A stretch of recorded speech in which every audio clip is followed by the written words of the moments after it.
Hello, and welcome back to the Simplifiers podcast, where we take topics in work and in life and simplify them. And friends, it is a beautiful day out here in Texas.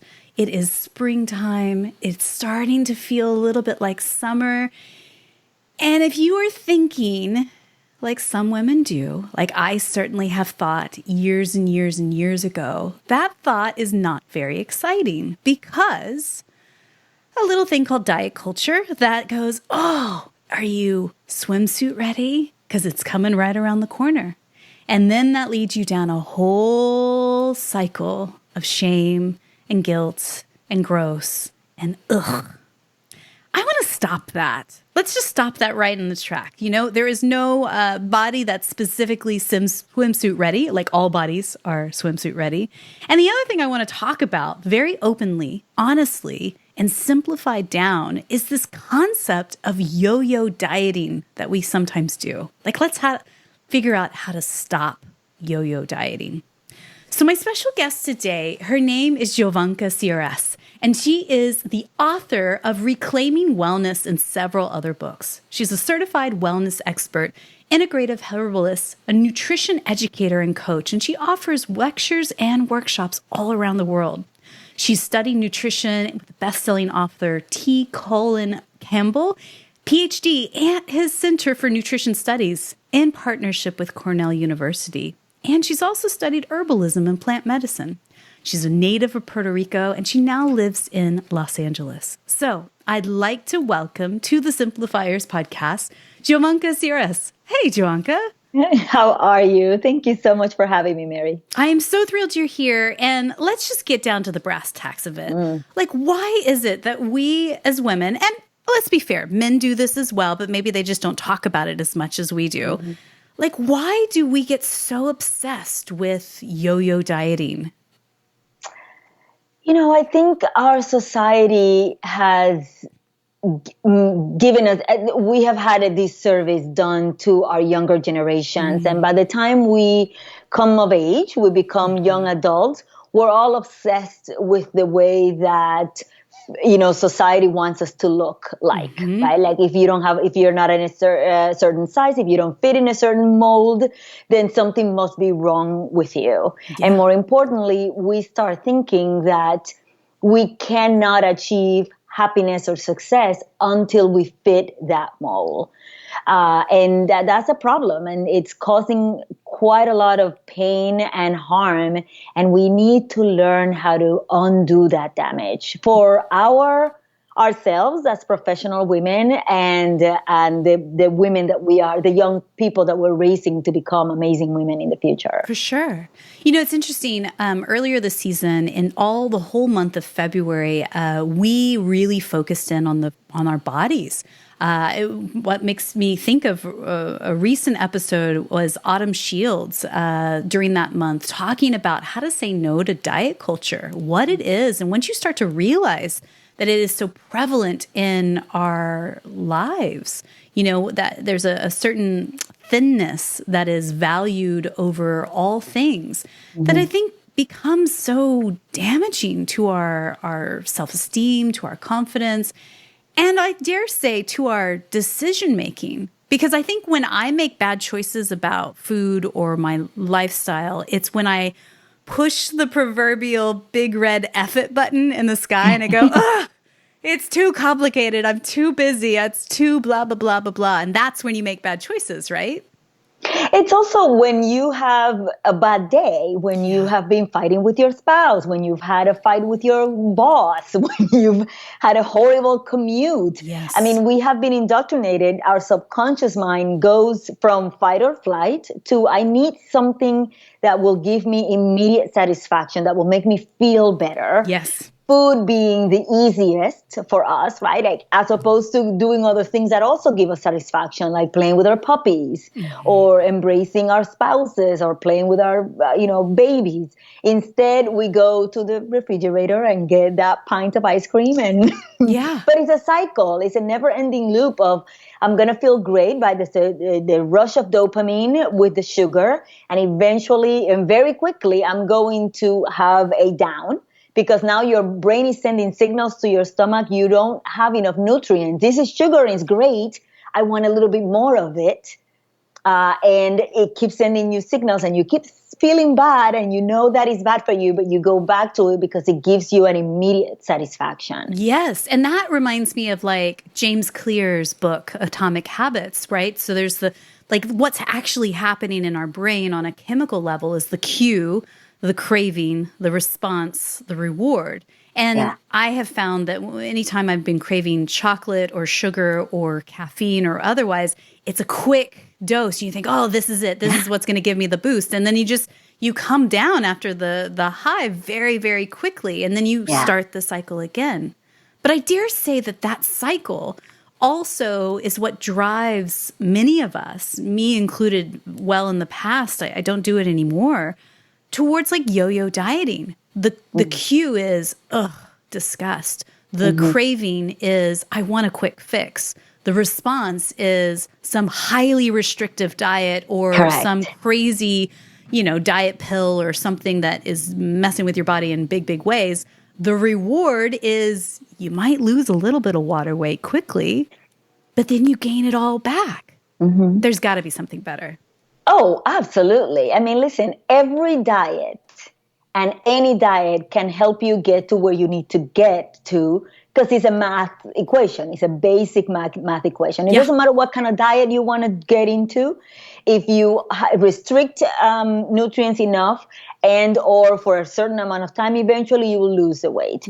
But that is not the way because it is not sustainable. At the end of the day, almost no diet is going to give you what you need 100% of the time. So we can talk a little bit about the reasons why and how I actually address it with my clients, and hope it'll help your audience as well. Yeah, I definitely want to dive into the how. Maybe we start first by having you define what wellness means to you, specifically in this day and age. How would you define wellness? Wellness is a state of being. It's part of our humanity. And it's actually, I would say, not just humanities, right? Like animals also crave and go after a state of wellness. It is a state of mind more than it is a physicality of what you see. So you might be fighting a particular condition or a disease, or you might be working towards a particular goal, and that does not mean that you're not well. It means that you are in the process of healing. But when you combine your mind, your body, and your soul, and you look at it as a whole, right? That's why they call holistic way of seeing yourself, and you realize my body, my mind, and my soul are communicating with one another. They are acting in the best way for the goals that we're trying to achieve. Then, and we understand there is balance in this process, in this daily process. And I recognize myself as somebody who is well, even if I still am fighting cancer or I'm fighting, Crohn's disease. Every day I'm doing something to restore balance in mind, body, and soul.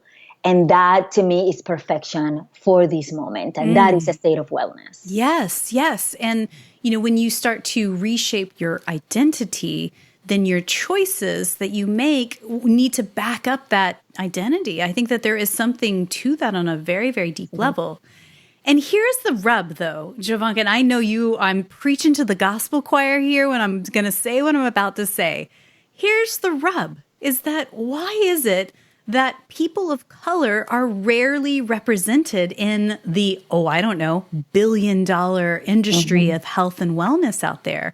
You do a Google search for yoga, what do you find? Pictures of very sweet, kind, blonde, very small women doing, downward dog. Like, how do we make a positive change here? Because if people of all shapes, sizes, and abilities and colors don't see themselves reflected in this, how can they possibly take on an identity that they belong? Absolutely. And this is something that I mentioned in my book. It's twofold. It's number one, education, right? Recognizing that a lot of these practices, yoga being the perfect example, stems from communities of color, what we call multicultural communities, India, for Yeah. example. And once we start recognizing this is part of our ancestry, this is Yes. part of who we are, then let's reclaim that ancestry and the practices themselves, so that then we can actively participate and reclaim that state of wellness that we deserve. That is our natural birthright. But I also believe that the gatekeepers need to do more, right? Yes. Like if you look at a big wellness conference or a wellness retreat or these big supplement companies, for example, they have deep pockets, and we can actually encourage them to say, let's use some of these resources to go into certain communities and attract those people. And it will be great for you, for your business, right? More Yes. potential new clients. And it will be great for those communities to reclaim and re-embrace those wellness practices. Totally. I mean, that makes me think immediately, if you go to conferences and you see only one size, color, or gender speaking from stage, you have the power to go directly to those conference event organizers and say, why? We want diversity. We want to hear different perspectives from different backgrounds.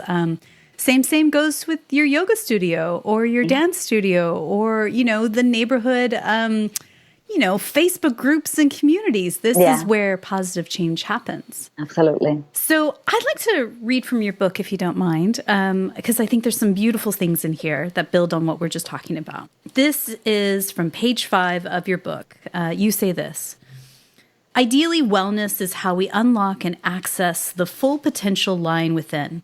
This isn't about following lifestyle rules to a T, but rather understanding our choices and owning them. We will certainly encounter roadblocks during this process, and that's to be expected. Pursuing wellness with an all-or-nothing attitude is a nonstop ticket to frustration and failure. Instead, if we accept ourselves and trust the natural process, things will slowly fall into place. Wellness is about creating balance and strengthening the connection between our mental, physical, and spiritual selves. And as a result, what we do to achieve wellness will vary depending on what needs more attention at a particular time. And again, I think one of the things that I've learned on my own journey, just really to, I don't know, I love the word that you use of reclaiming, like reclaiming my body, reclaiming myself, is to understand that there is no quick fix. And when I go fast is when I make bad choices. And so it really requires going slow and being intentional. What are your thoughts there?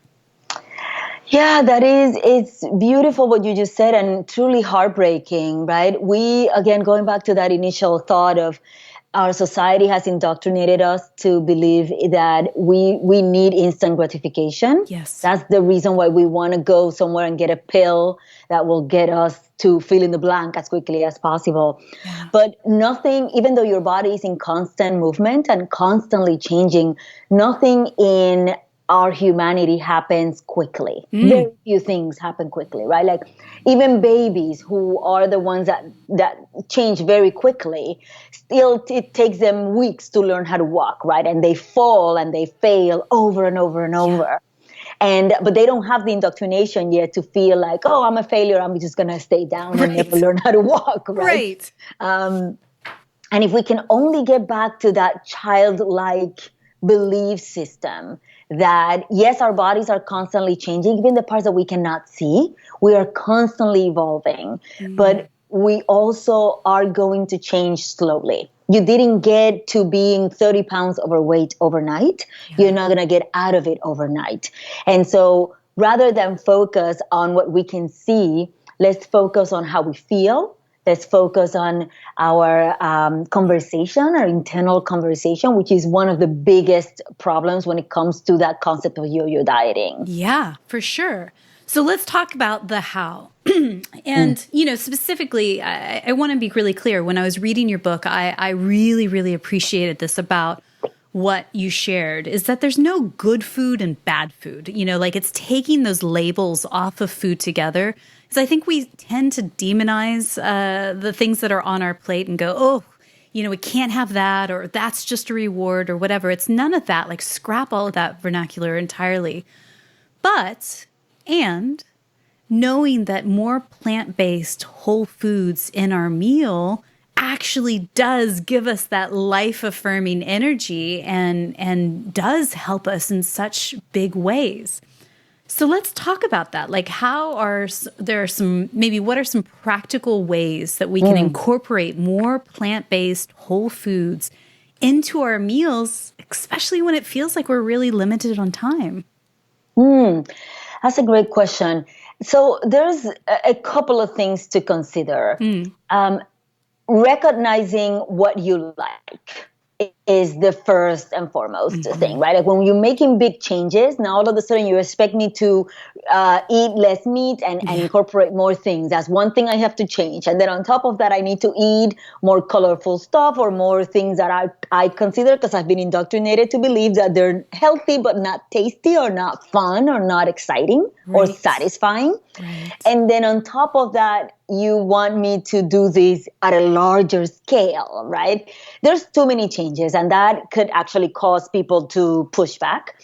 If instead you go with what you know and what you love, that is a great first step, right? I have a system that I call the reduce and replace method, if you will, where instead of having people say, we know that ice cream is not really great for you because you're pre-diabetic, and you have to completely remove ice cream, even though you've been eating ice cream for years and it's just the one thing in your life that brings you comfort and joy.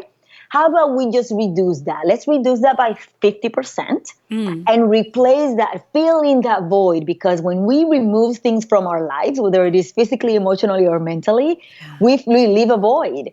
So how do we fill that void, and with what? Let's fill that void with something that you already like.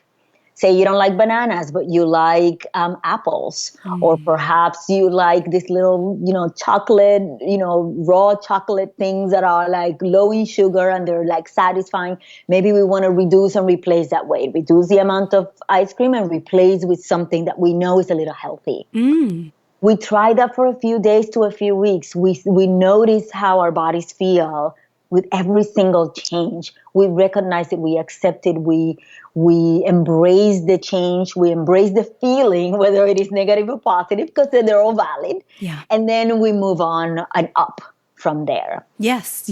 And, take a simple example for me. I mean, I'm 44 at the time of this recording.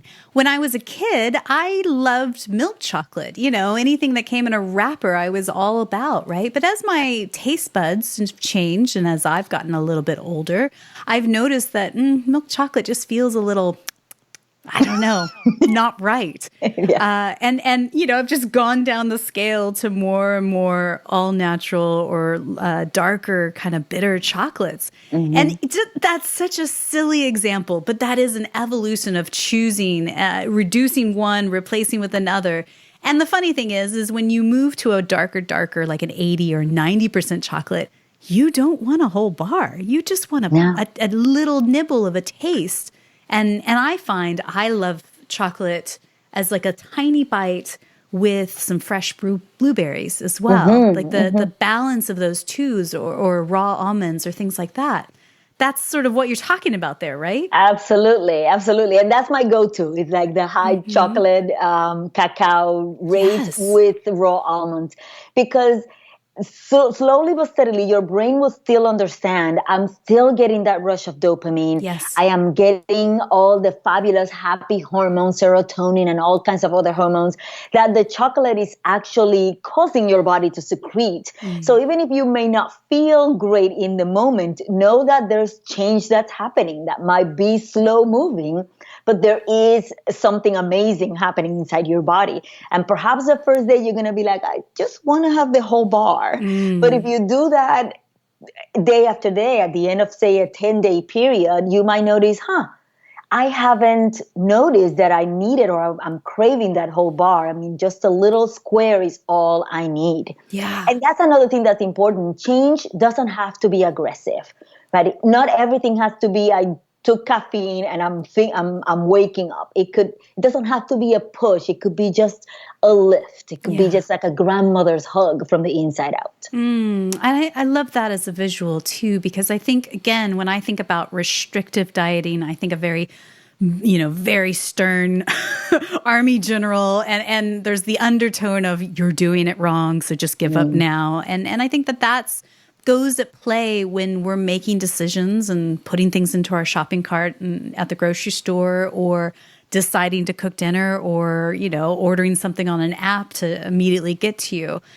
I think I think we're old enough now, if you are in my kind of same age range, to know what to do, right? we know on an intellectual level what to do and what are good choices that are life-affirming foods on our plate. But on an emotional level, that's where I think sometimes we need to heal and go, what is the underlying message with this type of food versus this type of food? What do you think about that? Yeah, I mean, I agree with you. I think when we talk about foods, we evolved through the years, right? And in our 20s, we may have had more McDonald's than we have now, or than in our 30s, and then in our 40s, we start realizing I am now recognizing that I want to live well into my 50s and 60s and 70s. When you're 20, you don't recognize that. You feel like you have all the time in the world. For those of us over 40, and I am in the same age group as you, we want to do better because we now know we have, an amazing life ahead of us. But we also have our parents to care for. We have our children to care for. We're at this prime life-giving years, and it's important that we make decisions that are going to carry us well into our 40s and 50s and 60s. So no longer can we actually say, I'm just going to, do crazy things because I have all the time in the world to heal or to do over. Yeah, and there's two things that come up when you talk about that. One, I think you're absolutely spot on. Like, it's not a big, massive change all at once. I think it's a very slow, incremental thing, and kind of come at it with a little bit of a playful spirit. So one thing that I started doing a couple of years ago, and it's really, again, when you put a playful spirit towards something, less of a army general, you're doing it wrong kind of spirit, it's a whole different perspective. And the one thing that I've been doing for the last couple of years is every week when I go grocery shopping, I get one fresh vegetable that I've never cooked with before. Just one. Not like a whole grocery cart full, just one. Like maybe this week is, I don't know, Swiss chard. Like another week may be an artichoke heart or whatever. And just play and see if I can incorporate that into a salad or into a stir fry or whatever. And some things I try, I'm like, oh God, no, that's not for me. But other things I'm like, who knew? I like kale. I like chard. Like, who knew? And then it becomes, incorporated into your diet. It's these simple things. Absolutely. I mean, you're making my heart like sing with joy. It is one of the things that I tell clients all the time. You look at the rainbow. Yeah. What color in the rainbow have you not kind of like consumed in a while? Go to the supermarket and find something in that color, and then Google recipe for whatever that vegetable or that particular ingredient is, and you'll find a plethora of options. Yeah. And then you can dress them up. You can figure it out. There's so many amazing things. If somebody's curious enough or has enough time, then you can say, go further. Yeah. Learn about where does it grow? Like, what are the nutrients of this particular food? And once we start to learn, it's impossible not to love. Yeah. Right? It's impossible. It's much harder to love something that we don't know or don't understand. But once we understand, we just want more of it. Totally. And it just made me think then the up level from there is to start to figure out what's in season in your area. And then think about, well, what am I eating on my plate? Can I eat a little bit more local, a little bit more in season, so it's not food that's been shipped across the planet to get to my plate? That's then we're talking, yeah. mic drop. It's good stuff there. Yeah. So I want to shift gears a little because I think that there's one plant that tends to get not as much love and spotlight, and that's actually herbs. So why do you feel like herbs are an important secret weapon to healing and to a healthy lifestyle? I love herbs. I mean, I've been playing and utilizing them in my practice for a decade now. There's a number of reasons why I love them. I can mention 2 or 3 right now. Number one, we all know them. We are familiar with them. We're comfortable utilizing them for cooking, and we would call them spices in some cases, or we call them botanicals when we're talking about supplements. Yeah. But at the end of the day, we're talking about plants and parts of the plants that are used for our benefit. Number 2, every culture in the world has used plants as medicine at one point or another. It doesn't matter where you're from or where your ancestors come from, we've all used them.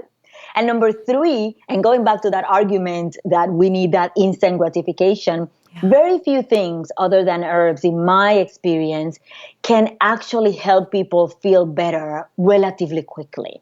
And so when somebody comes to me and says, I've had all this hormonal disruption for months and months, and I don't know what to do, and I'm getting perimenopausal, and I'm too young for this. Yeah. I tell them, you know what, I'm going to give you some shatavari to consume, to add to your smoothies in the morning, just as an example.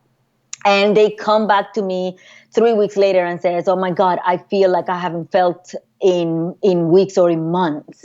And so they become kind of converts, right? They start to realize, oh, there's something good to this lifestyle. It's easier than to change habits and accept new ways of eating and living once people start feeling better, right? When somebody's in pain, it's very hard. They want to address the pain first, and herbs provide that quote unquote instant gratification. And I say that with trepidation because nothing will be instantly gratifying when it comes to botanicals and the healthy living world. Everything takes time. But with herbs, you're gassy, you take a little fennel tea and and the gas will dissipate in within 20 or 30 minutes. You're going to feel really great about trying more. Yeah. And so again, when we think of herbs, it's not just in our spice rack. It's medicinal plants, botanicals, teas. Correct. Am I thinking anything else? Yes, we're there. So the way you consume the plants vary greatly, right? Like you can do a tincture, which is those tiny little bottles you may have seen in the health food store that have a droplet. Yes. It could be a tea. It could be any other kind of concoction. So it could be cold water or hot water. It could be in pill form. It could be in powder form. We use the roots all the way up to the flowers of the plant. So depending on what plant and what part of the plant you're using, it'll determine how you consume it, how you administer it. While I was overseas in England, one of my favorite teas that I drank over there, a little harder to find in the States, but I'm sure I can find it in some specialty shop, is pure saffron tea.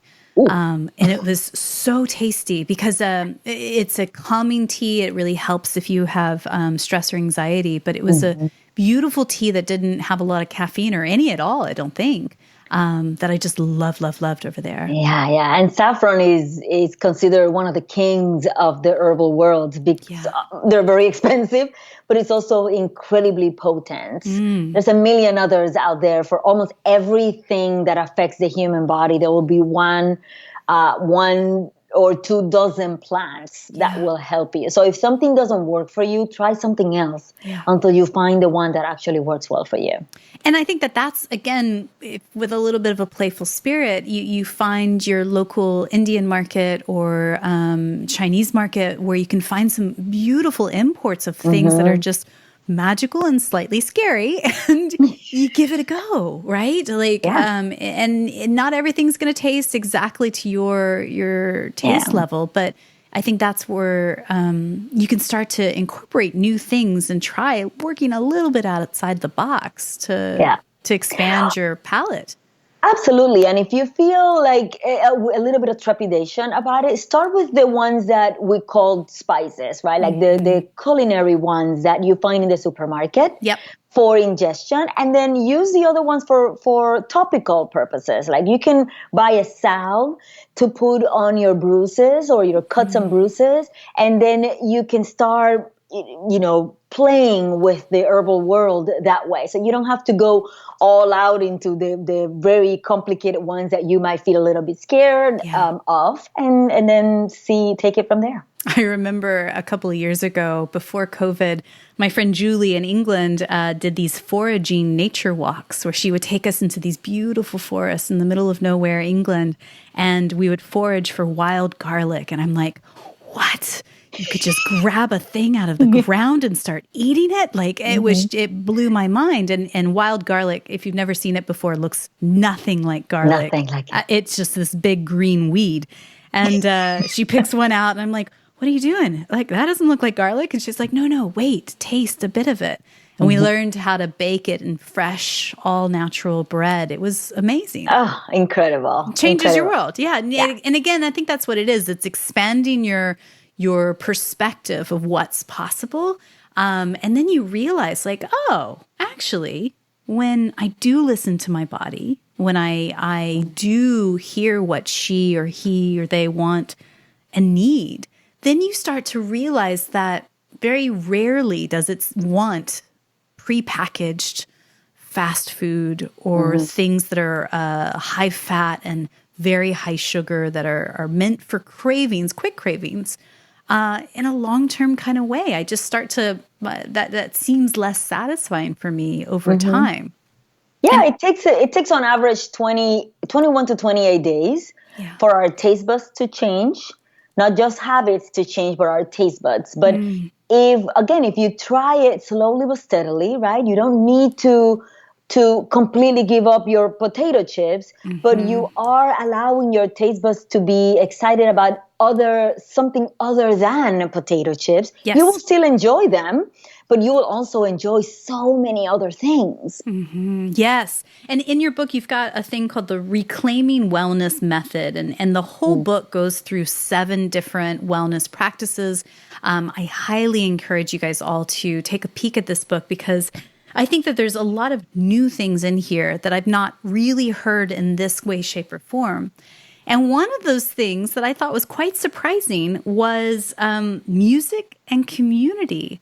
So if people are out there going, hang on, what does that have to do with dieting? How does that have to do with a healthy lifestyle? Like the people that are out there that are really desperate to stop yo-yo dieting, tell us, like, what role does music and community play in all of this? Yeah, that's a great question.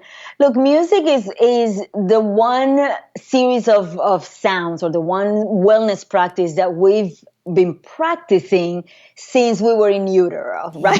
Yeah. Because we can hear the sound of our mother's voice. Almost, it sounds like a song.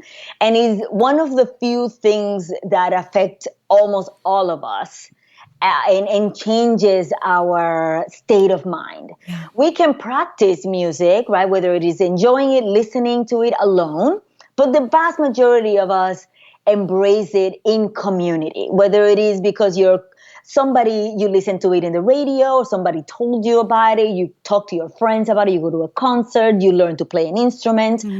So community attached to music, to me, is one of the most powerful ways to help us stay well, right? We also know that people that have a strong sense of community and have a strong community live longer and happier, more fulfilling lives than those that do not.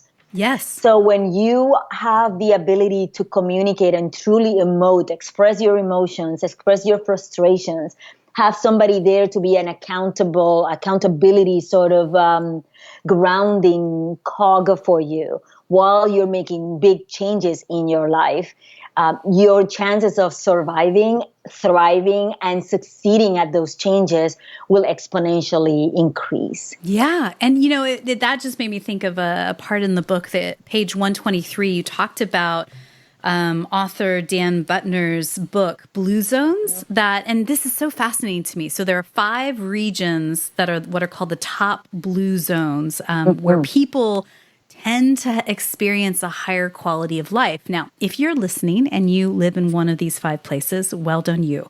Okinawa, Japan, Icaria, Greece, Sardinia, Italy, Loma Linda, California, and the Nicoya Peninsula in Costa Rica. So interesting. Yeah. And that these people shared 9 common characteristics or lifestyle choices. So I'm just going to share this real quick. Yeah. The 9 were moderate or regular physical activity, life purpose, stress reduction, moderate caloric intake, a plant-based diet, moderate alcohol intake, especially wine, any engagement in spirituality or religion, engagement in family life, and engagement in social life. I mean, when you list those 9 off, in my head, I'm going, yeah, I want that. I want that. I want that. Yes. Like, what am I going to do to move to Costa Rica soon? Like, you know, I think these are all natural human desires, especially being part of a community and belonging, right? But so many of us are so isolated. Why is that? So many. I mean, and if you listen to the list again, Yes. almost all of them have not, only a handful of them have to do with diet. Yes. Right? And so in this modern, Western world society that we live in, we believe that, once I get to a certain size, all of these other things are going to fit in the right place. When in fact, the people that live the longest and the happiest are telling you, yeah, diet is important, but there's 6 other things that are just as important. And we in this modern society are not paying attention to it. We are not engaging with each other. And when we do is to fight each other over politics or religion or whatever it might be. How about instead we find the people that we have something in common to start with, and build community and find something that brings us joy every single day. I think in this society we've learned to become more individualistic than be part of a community. And I'm not at all talking about politics. I don't want people to start thinking, now all of a sudden this person wants us to become fill in the blank. I'm talking about, what about your friends? What about your cousins? What about your neighbors, your coworkers?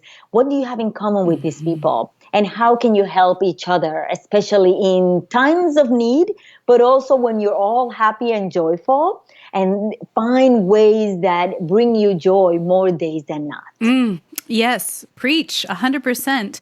One thing that has worked for me, when I was living overseas in England, I found 2 beautiful communities over there that I have to just mention. One is Morning Gloryville, which they do sober, very early in the morning dance raves in the middle of London, 6 o'clock in the morning. People show up and it feels like a big festival, and you do that for a couple hours and then you head off to work right after that. Yeah. And 2 is the ecstatic dance community. And there's one in London and there's one here in Dallas, Texas that I've plugged into.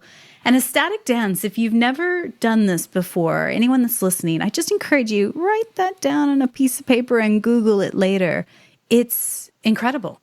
I mean, there's no other way to say it. If you've experienced dance in a free way where there's no choreography, there's no doing it wrong, you can dance, you can lay down, you can do whatever you want. It's really feeling the music, being part of a community. And then there's sound baths and all of the beautifulness there that I think music on a very large scale is... it's vibration. It is energy and movement, right? Yeah. That does change you on a cellular level. So, it also causes, just like chocolate and sugar, it causes a dopamine reaction, happy hormones, reducement, the reduction of stress, especially stress hormones. So you don't have to attain those levels of joy and wellness just with food. You could do it with music. You could do it with community. There's many other ways. So much here. Jovanka, I really love the book. So I encourage everyone, the book comes out today. and it's called Reclaiming Wellness, Ancient Wisdom for Your Healthy, Happy, and Beautiful Life. So you can find that at your local favorite bookshop around the corner or anywhere online as well. And, I think one of the things that I really appreciated about your book in particular is that you took the time to really enlighten us about the historical context of a lot of these wellness practices that we sort of take for granted. But again, when you know where it's rooted from, it means something different on a deeper level. And that we all get to play is such a beautiful thing. Yeah, thank you so much. I appreciate that. It was definitely a beautiful labor of love, and I learned so much in the process. I thought I knew a lot, but when I was researching it, I was like, oh my God, it was like a constant, like little aha moment. And I certainly trust that people will find it enlightening too. And if anyone's listening here and they're like, yeah, but I'm kind of addicted to sugar. What do I do about that? I really encourage you. Everything that we talked about in today's episode, you can find over at the show notes, thesimplifierspodcast.com. And Jovanka has been very kind to give our listeners a free little report that really helps you reduce sugar cravings with herbs and in a very natural way. So go over to the show notes. You'll find that. You can click on there and download that as well. It's just a way to take a baby step towards something different. Absolutely. So, Jovanka, I've got a few questions that I like to ask everybody as we wrap up. So I'm just going to quick fire wrap it into it. So question number 1. Tell us, what's one book or blog that you're reading these days that's either inspiring you or poking holes and challenging your belief system? Great question. There is a book that I have it here because I just started reading it. It's called The Abolitionist Handbook by Patrice Cullors. I think that's the way you pronounce her name. Yeah. She's a New York Times bestselling author. A friend gave it to me as a gift. So I didn't even know about the book, but the book essentially is just 12 steps to challenge you to become, to abolish anything in society that is plaguing us, that is not allowing us to live our best life. I think in her particular case, she's exploring racism, but it can be used for almost everything that is considered just negative and a problem within our society today. Love it. I haven't heard of this book. So we'll link that up in the show notes if you guys are curious about it as well. Don't forget, that's thesimplifierspodcast.com. All right, so tell us, who's one person, somebody you know personally in your network that you just feel is up to brilliant things. We could shine a spotlight on them, and who knows, maybe one day we'll have them on the podcast. Yeah, thank you for that. I have a friend that she's a colleague, and she was actually featured in the book. She is a Black vegan chef based in Atlanta. And her name is Janae Claiborne. She is the owner of a blog called Sweet Potato Soul. And she has a lot of great recipes. One of the reasons why I love her recipes is because they're super simple. Some of them have 5 ingredients or less. Almost every recipe can be done in 30 minutes or less. And she's warm and accommodating and just really lovely and doesn't push that whole idea of like, you have to be vegan or you have to be this or you have to be that. She's like, here is a lot of great food. Have at it. I love it. It sounds like she's right on track. Like this. Yeah. We'll link her up in the show notes for you guys as well if you want to check her work out as well. So I believe gratitude and simplicity go hand in hand. Tell me, what's one thing you're grateful for today? This morning I was grateful for my cat. This was a cat that was supposed to be a foster. We were helping a neighbor that was in trouble and couldn't care for the cat. And we failed at fostering him. Eventually we fell in love. Oh. And this morning he's young, so he was tearing up the house and I could not sleep past 4:30 in the morning. And, but then when I woke up, he just had that beautiful face and you're like, he's like, I'm the friend when you don't feel like you have any friends, I am the friend that will be there. And so I am grateful for all furry creatures, all furry friends. Oh, I love that. It's so sweet. So again, you can find Jovanka and all of her social media handles over at thesimplifierspodcast.com on the show notes. And that's where you can link up with her directly. Is there one in particular where you like to be more than others? Facebook, Instagram, otherwise? That's a good question. YouTube is probably the one that I tend Yes. to participate the most. Yes, yes. And you've got some really great videos on there. So Thank definitely you. check that out. So my final question for you today is this. And again, thank you so much for your time today.